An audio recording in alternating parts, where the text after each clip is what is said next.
Between China's leaders and our leaders, they are ripping us. We are rebuilding China.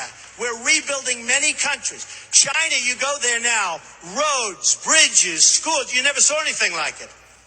They have bridges that make the George Washington Bridge look like small potatoes.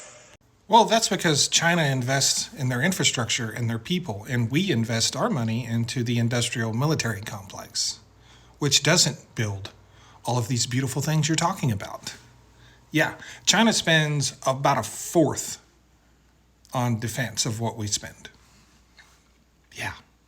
And shocker, raising tariffs on China and all these other countries to extract more revenue from the American people is not going to change that, because you're just going to take that revenue and you're either going to set it on fire in the defense budget, or you're going to set it on fire with tax cuts for the rich. And it won't equate to a single bridge or building or any of the amazing things that you were talking about that China does. And for years during your first administration, we listened to you say, 2 more weeks, we'll have an infrastructure bill in 2 more weeks. And of course, it never came, just like everything else that was going to be 2 more weeks. And then we passed a massive infrastructure bill under the Biden administration, and now you're back and doing everything you can to dismantle it and tear it down and take it apart. So you can give more people tax cuts, or you can, burn it on military spending and defense, or whatever it is you're going to waste this money on. It's certainly not going to be spent on infrastructure, the very thing that you were crowing about China having.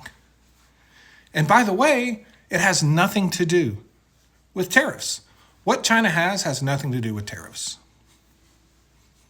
And you go on and on about how smart Chinese leaders are and how dumb American leaders are. And you're right about that, but you're not considering the fact that you're one of the dumb American leaders. China isn't wasting all of their money on the things we waste money on. China isn't running up enormous, like a $36 trillion deficit. Because they spend their money wisely and have nicer things than we do, you want to punish them. You're not any smarter than any of the other leaders we've had in Washington, D.C. that have basically just set our money on fire. You're not. You literally prove it in this speech where you know nothing about why we don't have infrastructure. You think it has something to do with tariffs. How much money that we collect on tariffs, which, by the way, is just taking money out of the Americans' pockets and putting it in the government's pockets, how much of that money are you going to spend on infrastructure? None. So don't talk to me about what China has, because you have no interest in ensuring we actually have those things too. Yeah, thanks.